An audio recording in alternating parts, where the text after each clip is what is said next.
All right, Bart, how would you describe Aaron Glenn's first year as a head coach for the Jets? Rocky, up and down, inconsistent. Sometimes the actions didn't match the words. And when you even talk about the fact that he said that, they didn't compete and it was a lack of competitiveness, then when you walk it back and you say that that wasn't the case after watching the film, then that means either schematically that the coaches didn't give the Jets an advantage to win. And that's a bigger issue, in my opinion. Effort is something that can be fixed.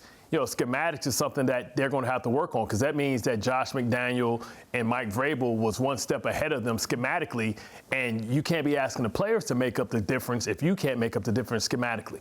So moving into next season, what improvements does Aaron Glenn have to make? One, his most important hire is the next DC for the team, right? And he has to figure out, how am I going to build this team, and do I have the right defensive coordinator that can articulate and also, make my vision come to life of the type of defense that I want? Is it a blitzing defense? Is it a defense that is a bend, don't break? Is it a team that plays in between the 20s and stiffens up when you get down there? Or is it a team that's going to create organized chaos?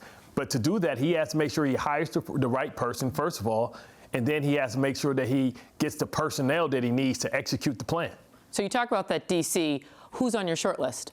I mean, for me, a guy that maybe is an out-of-the-box guy, but Jim Leonhard, right? He did it at a high level in the Big Ten. He's former like kind of Rex disciple. He didn't coach under Rex, but he learned and played within the system ever since his days in Baltimore. And then, I don't know now with what Raheem Morris did yesterday with the Falcons if he'll be available, but we know how outstanding he is with his work and what he's done with the Rams. And Wink Martindale is, if you're not going to get Rex, because Rex not going to come back and coach and be a defensive coordinator at a place where he was a head coach. You get a guy like Wink Martindale, and you get opportunities to kind of have that aggressive defense that, Aaron Glenn had in Detroit. So that would be three guys on my short list. But you got to have the vision and figure out what type of team you want to be, and then go out and execute. Regardless of the guy he hires, does Aaron Glenn, do you think he has to take more of a reins in the defense? Yeah, if you're going to go down, you want to go down, especially in something in your expertise. If you want to go down, you want to go down your way, fighting. You don't want to go down with somebody else, coming out with their defensive system and doing what they want to do, because at the end of the day, it goes on your permanent win and loss record. It doesn't go on the defensive coordinator, the quarterback's coach, the cornerback's coach. It goes on the head coach's permanent record. So you better take ownership of this team, because, if the defense doesn't play well, then the second biggest thing that he has to make, or the first thing that he has to make, the biggest decision he has to make, is who's going to be the quarterback behind center. Right, so you're going to be tied to whoever you make that decision with. We gave you a mulligan in the past with what you believe Justin Fields can do. There was a lot of skepticism when we saw the hire and the commitment with him to a financial base. But you assured us that he was the guy, and you can coach it out of him because you went against him in the NFC North. So now he has two things that he has to get together in 1 year, because the pressure's only going to mount if the defense doesn't look like it's had improvement, and if the quarterback situation looks like it's still in flux. All right, we'll talk quarterback situation a little later, but let's stick with the defense in time for the number games. The Jets defense has allowed almost 30 points per game this season, which ranks 30th in the NFL. They're dead last in takeaways with just 4 all season, and their 26 sacks on the season is second to last in the league. On Sunday, Jermaine Johnson spoke after the 32-point loss. Do you feel that right now everybody is bought in? I can't. That's out my wheelhouse. I'm in control of, how I am for the team, and I think everybody should be like that. You gotta. That's why I just keep saying, be a thumb pointer. You gotta look yourself in the mirror at the end of the day.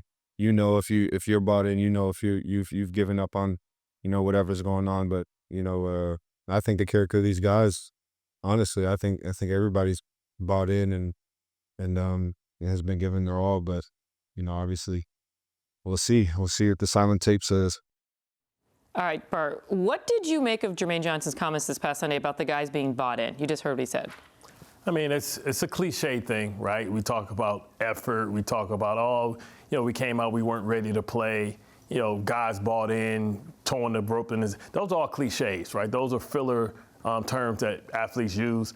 When you talk about looking in the mirror, it starts with the person, right? You're not pointing the finger, you're pointing the thumb. And Jermaine Johnson has to ask himself, is he hurt, or is this the new Jermaine Johnson? Is it the scheme, or can he be a better football player? I'm sure he would say, yes, he can be a better football player. You expect more productivity. We were sold that we had two bookend, defensive ends, and we're excited to see what Will McDonald and what Jermaine Johnson was going to do this year. And it left us with a bitter taste in our mouth, right? And it leaves us with more questions than we have answers. And it forces you to think or ask yourself, do we need to address this position potentially in the draft? And if so, that would be bad news for Jermaine Johnson, because he'll find himself like Kayvon Thibodeau probably on the way out if they go out and they draft, because Will McDonald is younger than him and he's up for either a fifth-year option or an extension.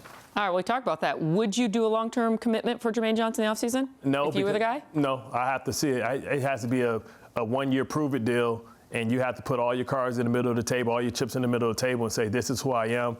I'm one more year removed from the injury, and I'm going for broke. It has to be that. We can't give out there's no free scholarships around here. Jermaine Johnson was not brought in by Muji, was not brought in by Aaron Glenn. He has to earn his keep.